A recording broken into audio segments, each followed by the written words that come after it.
Hey guys, welcome back to another Arsenal video. Today we're going to be talking about the end of the season, where we finished, pre-season, players that need to go, players that need to come in. Um, just before we get into all that, I just want to let you guys know that I'm going to start doing these Arsenal videos the way I do these my Chivas videos. Basically, create a playlist for each individual season, so they're not all going to be in my Los Artileros playlist anymore. It's going to be in its own season playlist. So this is the first video of that playlist. Should be coming out soon as.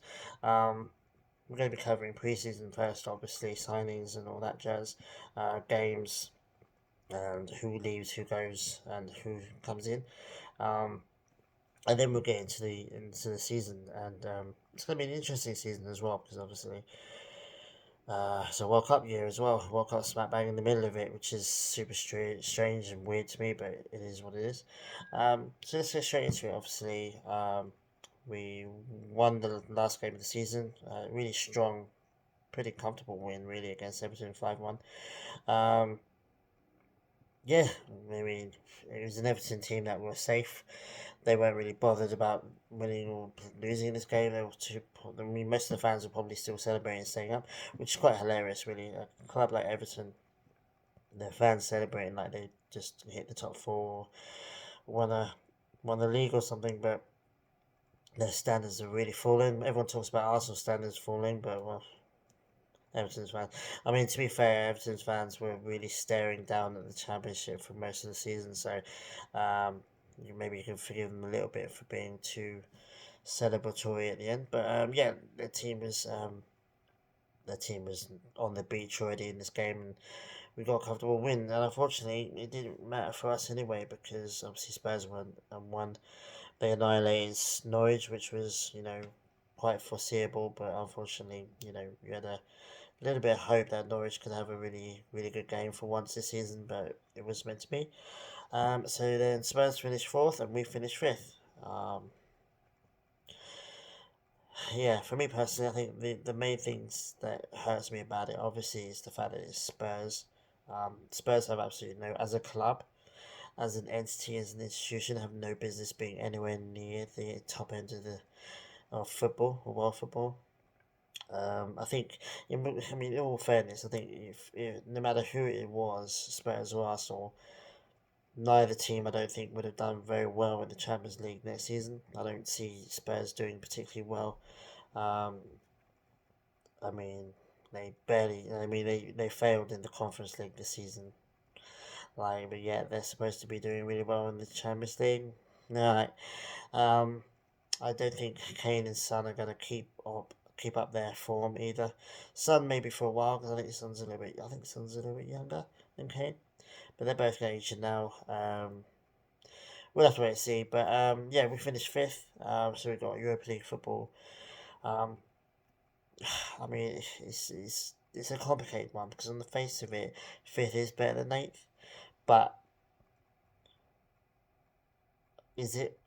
You know what I mean? Like it's three spots up. I mean, I think the issue is that we're really facing Champions League football. We had the Champions League spot in our hands for various points in this season. Nobody saw us anywhere near the top four this season. No one, no media, no journalists, none of these YouTubers or whatever. No one had us anywhere near the top four. There was a meme that came out at the beginning of the season where people saying, "Oh, we should have Leicester or Aston Villa in the top six now," especially Leicester because they won the league fairly recently. We should have Leicester in the top four, in the top six conversation now, not Arsenal because they finished in eighth and two times in a row. So no one had us anywhere near fourth. Everyone's like, oh, it's Liverpool, Chelsea, Man United, and Man City, maybe Spurs. Well, look how that turned out. Um, so on the face of that, then I think this was a good season. Getting back into Europe, not the Conference League. Conference League for me doesn't exist. I'm not bothered about that at all.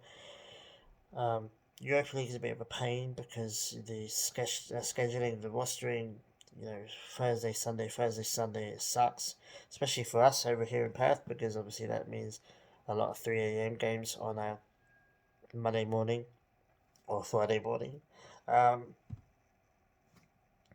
so it's very positive and negative at the same time. It's super weird. Um, and to be so close to top four as well. Obviously, we were only 2 points away. We lost against Spurs. We lost against Newcastle, and the Newcastle one in particular. Everyone says, "Oh, the Spurs game was the one," but for me, I mean, on the face of that, yes. I mean, if we'd won that Spurs game, we would have been clear. We would have got top four that day. But for me, it's the Newcastle game. The Newcastle game is the unforgivable one. Newcastle are very beatable. They've got a lot better. Don't get me wrong. They've improved. Very beatable. Arsenal should be beating Newcastle each and every single time we play them. Um, so for me, it was that game more than anything. If we'd won that game, I think we would have had it in the bag. Um, but to be so close to it and not get it, it sucks. Um, and obviously, getting the Champions League, we get quality players. Um, we'll get into that in a minute. But basically, I think the end of the season, I'm okay with Europa League. I'm not overly joyed about it. I'm not devastated about it either. Um, Everyone talks about the meme about um, um, the process being a meme, but it is a process. We're never going to go in there and go click. Okay, we're back in the Champions League now. Click, we can compete now. It's a process. It's a rebuild. It's similar to what United are going to be doing, and Chelsea as well. Chelsea are going to be doing this as well. Um, the difference is we're about a year and a half ahead of them. They've still got. I mean, especially United. United have got to get rid of lots of paid players. Pogba needs to go for me. I'd say Ronaldo needs to go, but he's their best player, so maybe not. Rashford. Um, they got loads of players that they need to get rid of. We've already done that.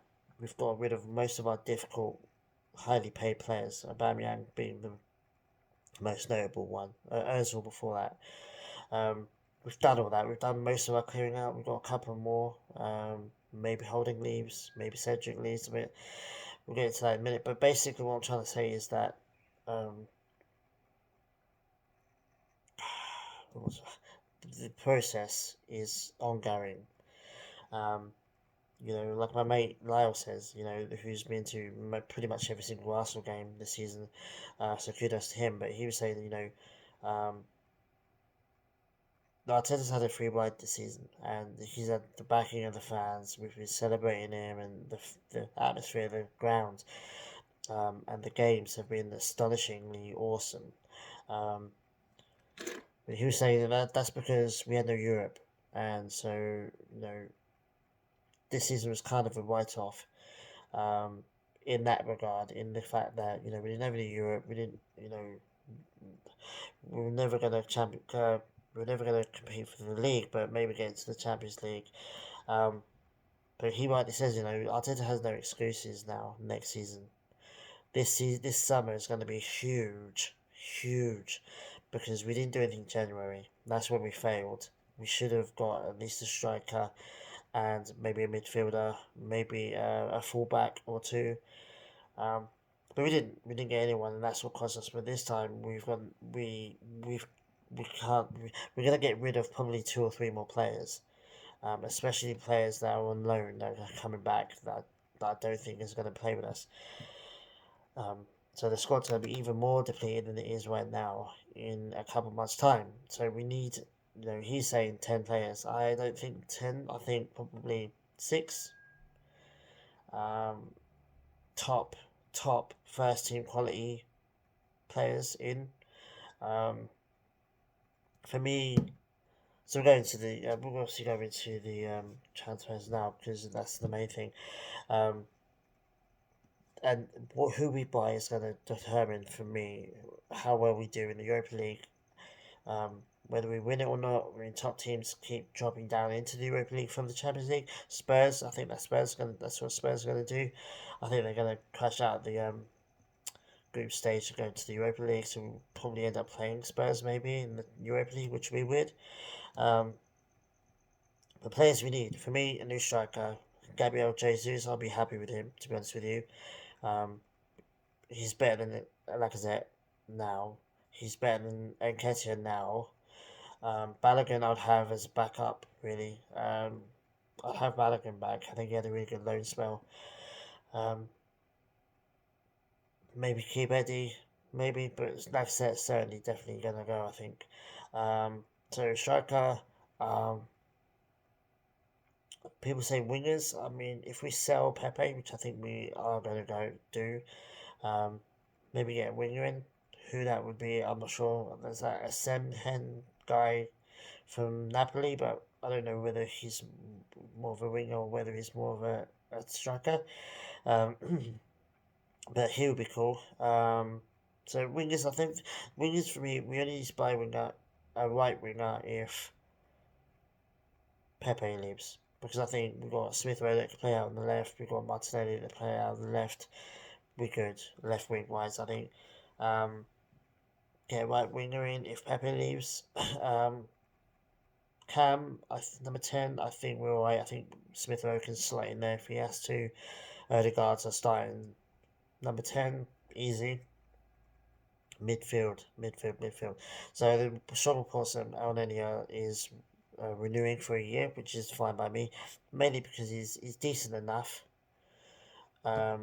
He's not completely trash. He had a bad end of the season, but for for a significant part of this team, I mean, I think we had like 10 games left. I think he played all of them, and I think he had 7 or 8 really good games and about 2 or 3 bad games.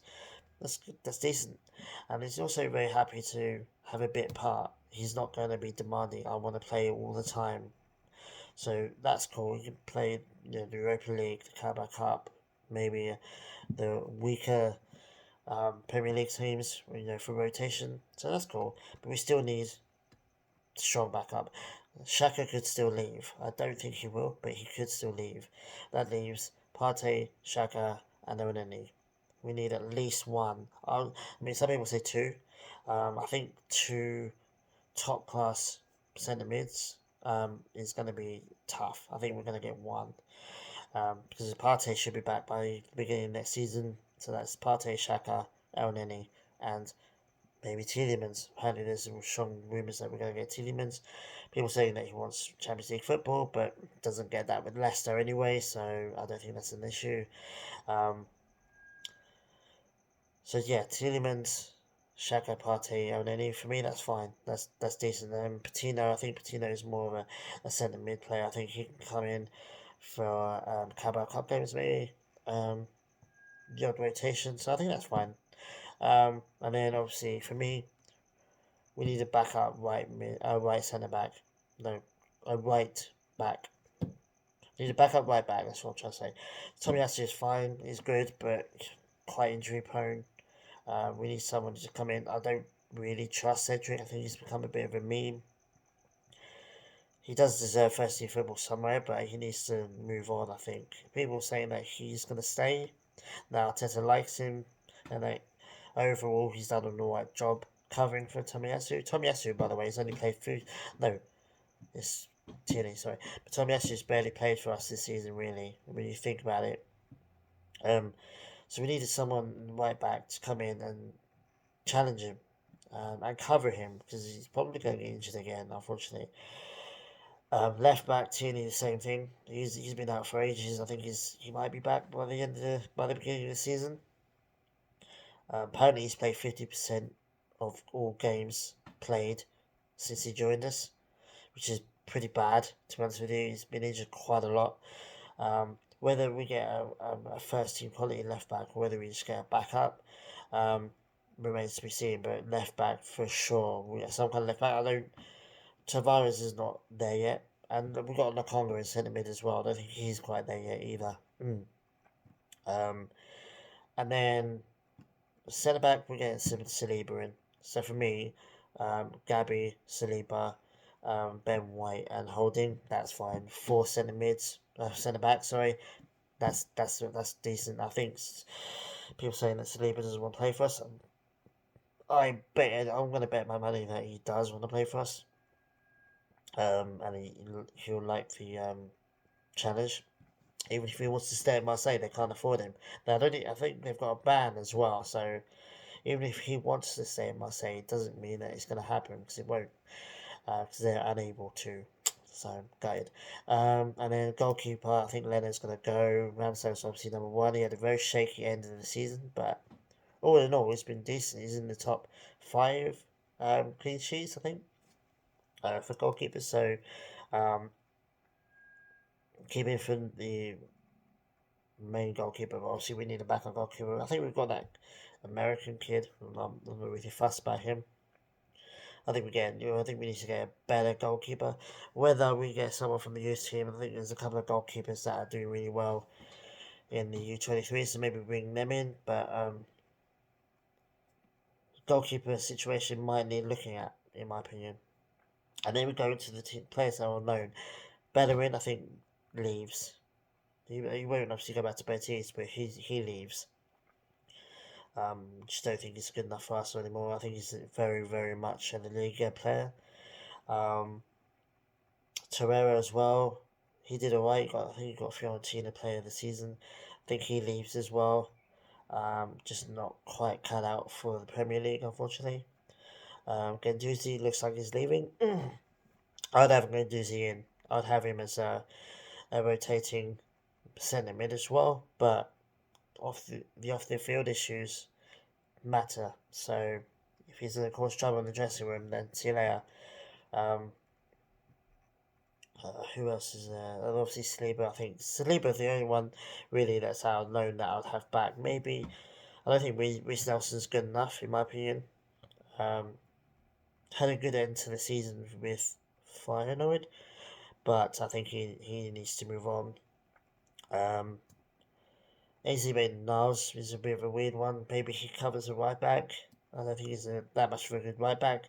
Maybe comes in and covers centre mid. Maybe we'll have to wait and see on him. He might be staying as well. He might be one of those that we keep. I'm not quite sure, but the rest probably all leave.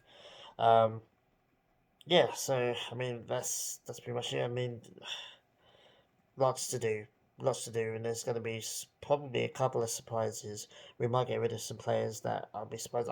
I think Lacazette, Pepe will be the first people out the door.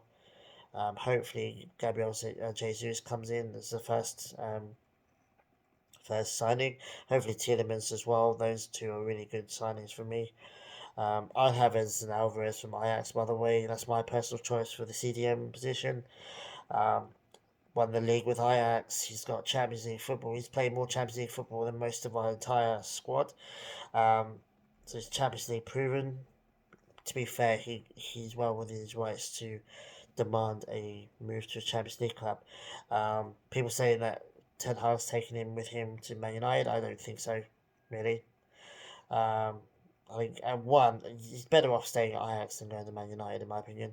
At least with Arsenal, there's a process, and the team's young and hungry, and he would come in and pretty much walk into our first team. If I'm being honest, I think it would be. I think the Edson Alvarez and the Partey midfield is pretty sick. Um, but you know, it is what it is. We'll have to wait and see. Let me know in the comments whether you want me because I've got some suggestions for Mexican players that could come into Arsenal. But let me know if the comments where you want to see that, or if you don't want to see that. There's a couple of Marks mates that hate me talking about Arsenal, about Mexico, but it is what it is. Um, so yeah, it's pretty much it, guys. I mean, lots to talk about. Obviously, I'll put a video out every time we make a signing, every time we sell a player, and then the preseason in the US and in the UK and Europe. It's coming up, so I might do videos on the games as well. I was thinking about going to the Orlando one, but it's just too soon. I couldn't sort it out annual leave wise. Um, but yeah, that's pretty much it, guys. The end of the season. Let me know what you thought of the season. Uh, do you think top four was a must? Is getting fifth a failure or a success? depending on who you talk to, you're going to get different answers. For me, I think it's in the middle. It's not quite a failure, and it's not quite a success. Um, if you're not going to get Champions League football, getting the Europa League is the next best thing. Like I said last season, I'd rather have no Europe than Conference League. Um, so yeah, that's what Man United have been playing next season, if I'm not mistaken. So that's quite funny. Although I can't work out whether United have Europa League as well. I don't really care, to be honest. So yeah, that's pretty much it, guys. Obviously, this is a new playlist, so give us a thumbs up for that, and give a comment in the comments, and we'll talk about whatever you want to talk about Arsenal related. And I also want to talk about the U23s as well. I think that Patino, Hutchinson, and Flores will be. I mean, they've already been promoted to the first team. Um, Blatantly, definitely going to get their debuts now. I think. I reckon we'll keep them for 6 months, keep them to January, and then use them for the early Europa League games, use them for Carabao Cup games and the early FA Cup games, and then once we start getting to the thick of things, then loan them out in January for the rest of the season. That's what I think is going to happen. Um, which would be cool because then I can merge my Flores and my Arsenal into one video, which would be sick. But we'll cross that bridge when we get to it. Let me know in the comments what you think about the U23s as well. Do you think they deserve a more of a look in? Um, Saka and Smith Rowe came from under 23s. Saka went straight into the first team. Smith Rowe went on loan and then came into the first team. For me, there's no reason why those three can't do the same thing. And then we'll have three Sakas and Smith Rowes in the team, three more. That's not going to be a bad thing, is it? So we'll have to wait and see. But anyway, take it easy, guys. I'll be back probably soon for a signing. I feel like a signing is imminent. Maybe it's a Gabriel Jesus one. We need to get all of our job done soon as anyway, especially before going to the US. Um, because we've got a big summer coming up and we've got a big season coming up and we need to do well. Top four is a given, is a must, sorry, next season, or winning the Europa League. Um, and a trophy is a must as well. It's about time it's about time we won another trophy. So we'll have to wait and see. So take it easy, guys. Give a like on the video. Subscribe if you haven't already. It means a lot to me. And we'll talk in the comments. So take it easy, and I'll see you guys soon.